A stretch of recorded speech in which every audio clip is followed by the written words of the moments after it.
வணக்கம். கதிர் கிராமம் ஆனந்த நகர் பகுதியில் ஸ்ரீ வித்யா சாய்பாபா ஆலய அமைப்பதற்கான பணியினை முதலமைச்சர் ரங்கசாமி பூமி பூஜை செய்து தொடங்கி வைத்தார். கதிர்காமம் ஆனந்த நகர் பகுதியில் ஸ்ரீ வித்யா சாய்பாபா ஆலய அமைப்பதற்கான பணியினை முதலமைச்சர் ரங்கசாமி பூமி பூஜை செய்து தொடங்கி வைத்தார். புதுச்சேரி கதிர்காமம் தொகுதிக்குட்பட்ட ஆனந்த நகர் பாரி வீதியில் ஸ்ரீ வித்யா சாய்பாபா ஆலயம் அமைக்கும் பணிக்கான பூமி பூஜை நடைபெற்றது. விழாவில் சட்டமன்ற உறுப்பினர் KSP ரமேஷ் தலைமை தாங்கினார். சிறப்பு விருந்தினராக முதலமைச்சர் ரங்கசாமி கலந்து கொண்டு பூமி பூஜை செய்து பணிகளை தொடங்கி வைத்தார். மேலும் நிகழ்ச்சியில் பக்தர்கள், இளைஞர்கள், ஊர் பொதுமக்கள் என திரளானோர் கலந்து கொண்டனர். இறுதியாக அனைவருக்கும் பிரசாதமும் வழங்கப்பட்டது.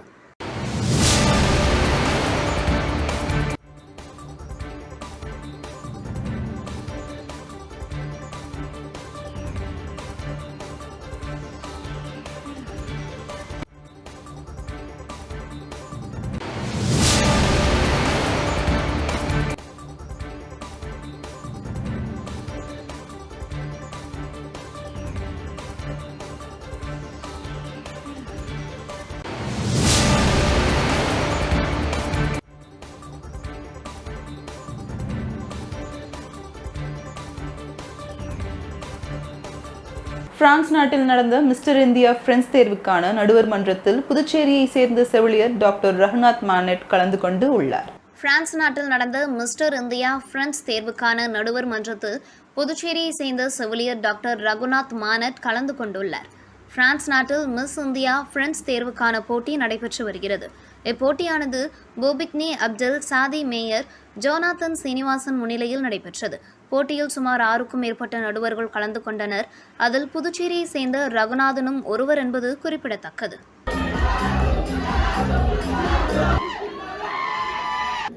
Le nom de celle qui remportera le titre de Miss India France. Vinaya Seychal. Miss India France 2024.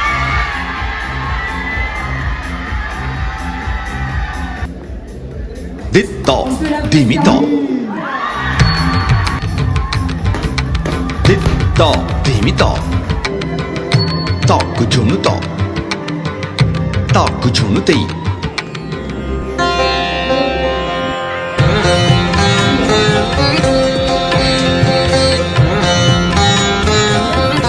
வம்பாகீரபாளையம் கிழக்கு கடற்கரை சாலையில் யூ வடிவ வாய்க்காலுக்கு RCC சிமெண்ட் குழாய் அமைத்தல் பணியினை திமுக உப்பளம் தொகுதி சட்டமன்ற உறுப்பினர் அனிபால் கென்னடி அவர்கள் பூமி பூஜை செய்து தொடங்கி வைத்தார். வம்பாகீரபாளையம் கிழக்கு கடற்கரை சாலையில் யூ வடிவ வாய்க்காலுக்கு RCC சிமெண்ட் குழாய் அமைத்தல் பணியினை திமுக உப்பளம் தொகுதி சட்டமன்ற உறுப்பினர் அனிபால் கென்னடி அவர்கள் பூமி பூஜை செய்து தொடங்கி வைத்தார். புதுச்சேரி உப்பளம் தொகுதியில் வம்பாகீரபாளையம் கிழக்கு கடற்கரை சாலையில் யூ வடிவ வாய்க்காலுக்கு RCC சிமெண்ட் குழாய் அமைத்தல் ரூபாய் 9,45,995 ரூபாய் ஒப்பந்த தொகை சட்டமன்ற உறுப்பினர் தொகுதி மேம்பாட்டு நிதியின் கீழ் 2021-22 அனிபால் கென்னடி MLA தலைமையில் பணியினை பூமி பூஜை செய்து தொடங்கி வைத்தார். இதில் அப்பகுதி பொதுமக்கள் மற்றும் மகளிர் அனைவரும் கலந்து கொண்டனர். உடன் நகராட்சி ஆணையர் சிவகுமார், செயற்பொறியாளர் சிவபாலன், உதவி பொறியாளர் யுவராஜ், பரமானந்தம், ஒப்பந்ததாரர் அழகேசன், தொகுதி செயலாளர் சக்திவேல், கழக நிர்வாகிகள் Raji, Vinayagamoorthy, Noel, Murali, Gopi, Kalappan, Morris, Rahman, Pascal ஆகியோர் உடனிருந்தனர்.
புதுச்சேரியில் காமராஜர் மணிமண்டபத்தில் நடைபெற்ற என் மண் என் தேசம் நிகழ்ச்சியில் பங்கேற்ற பின் செய்தியாளர்களை சந்தித்து துணைநிலை ஆளுநர் தமிழிசை சவுந்தரராஜன் அவர்கள் பேசினார். புதுச்சேரியில் காமராஜர் மணிமண்டபத்தில் நடைபெற்ற என் மண் என் தேசம் நிகழ்ச்சியில் பங்கேற்ற பின் செய்தியாளர்களை சந்தித்த துணைநிலை ஆளுநர் தமிழிசை தமிழக ஆளுநர் மாளிகை நோக்கி தாக்குதல் நடத்தியதற்கு கண்டனம் தெரிவித்தார். ஆளுநர் ஒரு கருத்தை கூறினால் அதை ஆளுங்கட்சி நிர்வாகிகள் எந்த அளவிற்கு மோசமாக எதிர்கொள்கிறார்கள் என்பதை பார்க்க வேண்டும். இதைப்போன்றவர்கள் வன்முறையில் ஈடுபட்டால் ஆதரவு கிடைக்கும் என்ற எண்ணம் ஏற்படும் வகையில் அங்கே பேச்சுகள் நடைபெறுவது வருத்தத்திற்குரியது. ஒரு கருத்தை வார்த்தையால் எதிர்கொள்ளலாம், வன்முறையால் எதிர்கொள்ள முடியாது, கலவரத்தால் எதிர்கொள்ளக்கூடாது. எந்த மாநிலத்திலும் இது இருக்கக்கூடாது, தமிழகத்திலும் இருக்கக்கூடாது என்பது எனது கருத்து. ஆளுநரின் கருத்துக்கு எதிர்கருத்து சொல்லும்போது வன்மையான வார்த்தைகளை பயன்படுத்துவது தவறு. நீட்டு தேவையில்லை, வேண்டாம் என்று பலரும் கருத்து கூறலாம். ஆனால் இந்த டாக்டருக்கு நீட்டு தேவை. சாமானியர் கூட இன்று மருத்துவராக முடிகிறது. அமைச்சரோடு குழந்தை மருத்துவராக முடியவில்லை. இதற்கு காரணம் நீட் என்றும் தமிழிசை தெரிவித்தார். சிறையில் இருக்க முடியாத சில பேர் இருக்கின்ற காலகட்டத்தில் பல்லாண்டுகள் இந்த நாட்டிற்காக தனது இன்மையான வாழ்க்கையை சிறையில் கழித்த அது அந்தமானுக்கு போனால் தெரியும். அப்படிப்பட்ட வீர சவர்கரின் உணர்ச்சிகரமான ஒரு புத்தகத்தை எழுதியிருக்கிறார். அந்த புத்தகத்தை உடனே ஆங்கில அரசு தடை செய்கிறது. எங்கேயும் அந்த புத்தகம் கிடைக்கவில்லை. ஆனால் ஒரு சரித்திரம் என்ன சொல்கிறது என்றால், ஒரே ஒரு புத்தகம் புதுவையில் இருந்தது.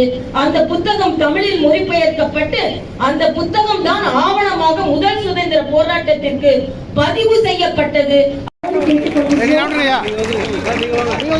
நாளை தன்னார்வலர்கள் தலைநகர் டெல்லிக்கு தாய்மார்கள் தன்னார்வலர்களிடையே ஒப்படைக்கின்றார்கள். துவக்கமாக புதுச்சேரி நகராட்சியில் இருந்து பெறப்பட்ட மண் கலசம் தன்னார்வலர்கள் இடத்தில் ஒப்படைக்கப்படுகிறது.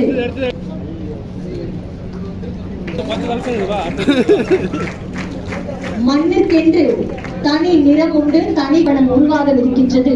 அந்த வகையில் இப்போது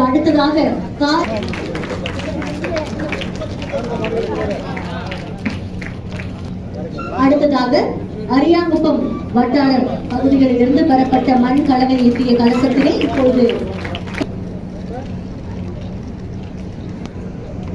அடுத்ததாக வில்லியனூர் பகுதியில்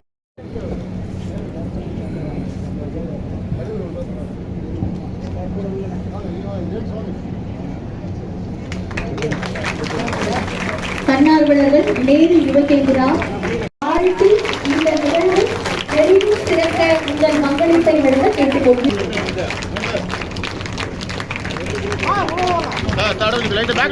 இது ஒரு மிக நல்ல நிகழ்ச்சி. நல்ல நிகழ்ச்சி. இந்த நிகழ்ச்சி நமது சுதந்திர அமிர்த பெருவிழாவின் ஒரு பகுதியாக மண்ணிற்கும் நம் மனதிற்கும் எப்பொழுதுமே ஒரு நெருக்கிய உணர்வு உண்டு. அதனால் இந்த நிகழ்ச்சி பாரத தேசம் முழுவதும் நடத்தப்படும் பொழுது சுதந்திரத்திற்காக எப்படி போராடினார்கள் என்ற எண்ணம் தோன்றி மக்கள் ஒரு தேசப்பற்றோடு வாழ்க்கையை நடத்துவதற்கு உதவி செய்யும்.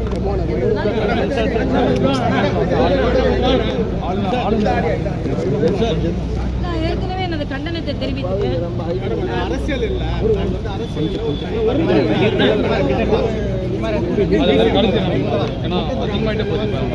இல்ல அது ரீசன். பட் ஆனா ஆளுநர் ஒரு கருத்து சொன்னாருன்னா அதை ஆளும் கட்சி நிர்வாகிகள் எந்த அளவிற்கு மோசமாக எதிர்கொள்கிறார்கள் என்பதை வைத்து இதை போன்றவர்களெல்லாம் நாம இப்படி ஒரு வன்முறையில் ஈடுபட்டா நமக்கு ஆதரவு கிடைக்கும் என்ற ஒரு எண்ணத்தை ஏற்படும் அளவிற்கு அங்கே பேச்சுகள் நடைபெறுகிறது என்பதுதான் வருத்தத்துக்குரியது. கருத்தை கருத்தால் எதிர்கொள்ளலாம், வன்முறையால் நிச்சயமா கலவரத்தால் எதிர்கொள்ளவே முடியாது. ஆனால் கருத்தை வார்த்தை கலவரத்தாலும் வன்முறை கலவரத்தாலும் எதிர்கொள்ளுகின்ற ஒரு சூழ்நிலை எந்த மாநிலத்திலும் இருக்கக்கூடாது. ஆக தமிழகத்திலும் அது இருக்கக்கூடாது என்பது எனது கருத்து. இல்ல அதுல ஆனா அப்புறம் ஆளுநரின் கருத்தை எதிர்கருத்து சொல்லும் பொழுது ஏன் வன்மையான வார்த்தைகளை பயன்படுத்துகிறார்கள் என்பது எனது கருத்து.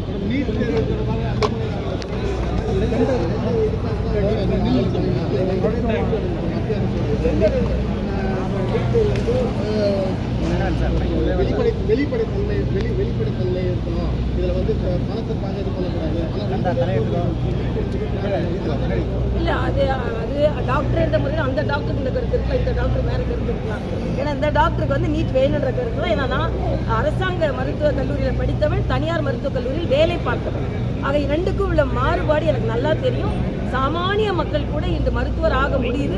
இந்த நாட்டோட ஒரு எம்பி, முன்னாள் அமைச்சர், அவரோட குழந்தைக்கும் ஆக முடியலன்னு வெளிப்படையா பேசுறாங்க.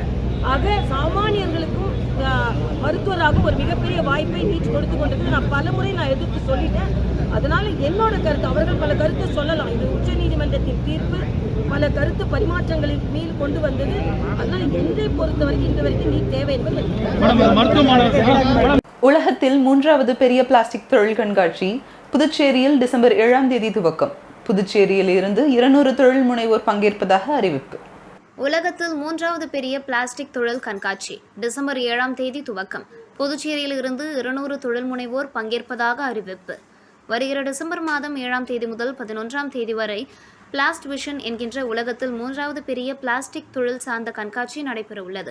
இதில் கலந்து கொள்ள புதுச்சேரியில் உள்ள பிளாஸ்டிக் தொழிலில் ஈடுபடுகிற அனைத்து உற்பத்தியாளர்கள் மற்றும் வியாபாரிகளை இந்த கண்காட்சியில் கலந்து கொண்டு பயனடைய அவர்களை வரவேற்பதற்கான மற்றும் புதிதாய் தொழில் துவங்கும் அவர்களுக்கு ஒரு சிறந்த அடித்தளம் அமைத்துக் கொடுக்கிற கண்காட்சியாக இது இருக்கும் என்பதிலும் இது புதுச்சேரி தொழில்துறையை மேலும் உயர்த்தும் என்பதாலும் அனைவரையும் இந்த கண்காட்சியை காண வரவேற்பதற்கான இந்த நிகழ்ச்சி நடைபெற்றது. தனியார் உணவகத்தில் நடந்த இந்த நிகழ்ச்சியில் மாநாட்டு துணைத் தலைவர் ஆஷிஷ் கோரா தலைமை தாங்கினர். புதுவை பிளாஸ்டிக் சங்க தலைவர் பாபு, தமிழ்நாடு பிளாஸ்டிக் சங்க தலைவர் மெய்யப்பன், அகில இந்திய பிளாஸ்டிக் சங்க செயலாளர் வினய் நந்தவனம் அவர்களுக்கு மற்றும் புதுவையில் உள்ள அனைத்து பிளாஸ்டிக் தொழில் முனைவோர் இந்த கூட்டத்தில் கலந்து கொண்டு சிறப்பித்தார்கள். 1,25,000 சதுர மீட்டர் பரப்பளவில் நடைபெறும் மாநாட்டில் 1,500 தொழில் முனைவோர் தங்களது படைப்புகளை முன்வைக்கின்றனர். டிசம்பர் 7ஆம் தேதி முதல் 11ஆம் தேதி வரை நடக்கும் மாநாட்டில் புதிதாக தொழில் துவங்க வருபவர்களுக்கு ஆலோசனை வழங்க தனி அரங்கு அமைக்கப்பட்டுள்ளது.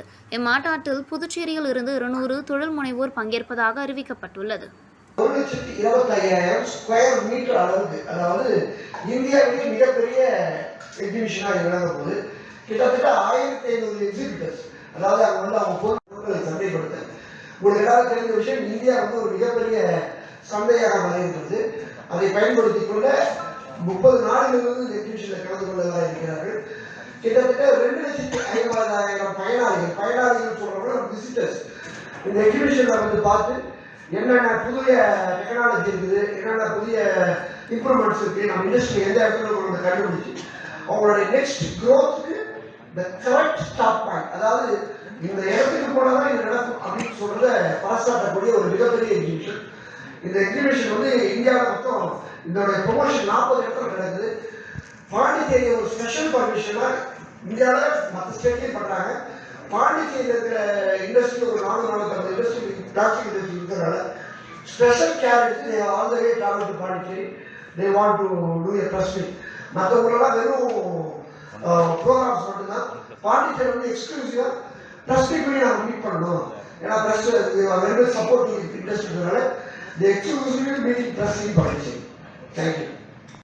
அரியாங்குப்பம் தொகுதிக்குட்பட்ட வீராம்பட்டினம் மற்றும் பாரதி நகர் பகுதிகளில் சாலை அமைக்கும் பணிக்கான பூமி பூஜை விழா சட்டமன்ற உறுப்பினர் பாஸ்கர் தலைமையில் நடைபெற்றது. அரியாங்குப்பம் தொகுதிக்குட்பட்ட வீராம்பட்டினம் மற்றும் பாரதி நகர் பகுதிகளில் பொதுப்பணித்துறை மூலமாக சாலை அமைக்கும் பணிக்கான பூமி பூஜை விழா நடைபெற்றது. இதில் வீராம்பட்டினம் தேரோடும் 4 மாட வீதிகளில் சாலை அமைக்கும் பணிக்காக ரூபாய் 25 லட்சம் மதிப்பீட்டில் தார் சாலை அமைக்கும் பணிக்காக தொகுதியின் சட்டமன்ற உறுப்பினர் பாஸ்கர் என்கின்ற தக்ஷணாமூர்த்தி தலைமையில் பூமி பூஜை விழா நடைபெற்றது. அதனைத் தொடர்ந்து அரியாங்குப்பம் பாரதி நகர் பகுதியில் பல்வேறு சாலை அமைக்கும் பணிக்கான பூமி பூஜை விழா நடைபெற்றது. இதில் புதுச்சேரி பொதுப்பணித்துறை தலைமை செயற்பொறியாளர் பழனியப்பன், செயற்பொறியாளர் திருஞானம், உதவி பொறியாளர் பார்த்தசாரதி மற்றும் என்ஆர் காங்கிரஸ் கட்சி உள்ளிட்ட கூட்டணி கட்சி நிர்வாகிகள், கிராம பொதுமக்கள் பலர் உடனிருந்தனர்.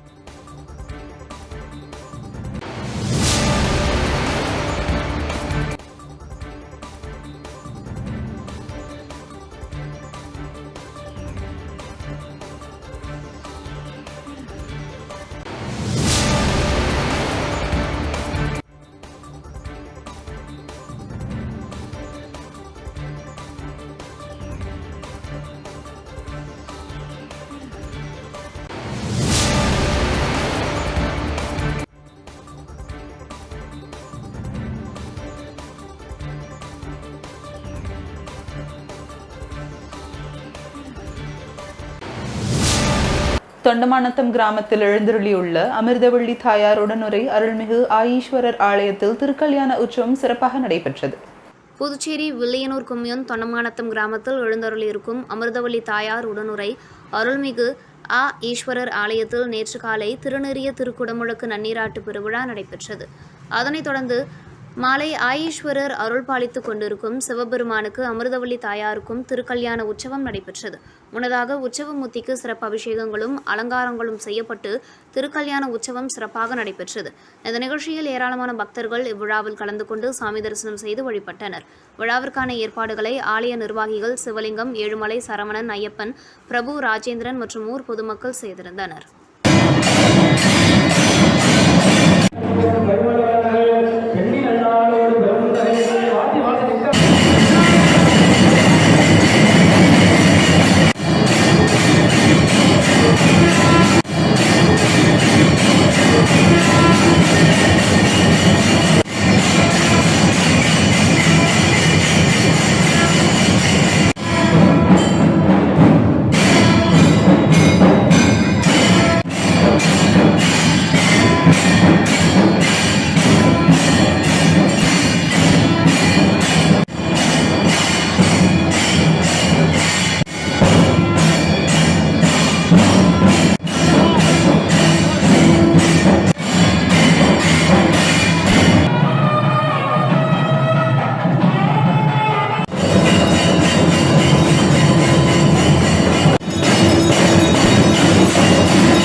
செய்திகள் இத்துடன் நிறைவடைந்தன. நன்றி, வணக்கம்.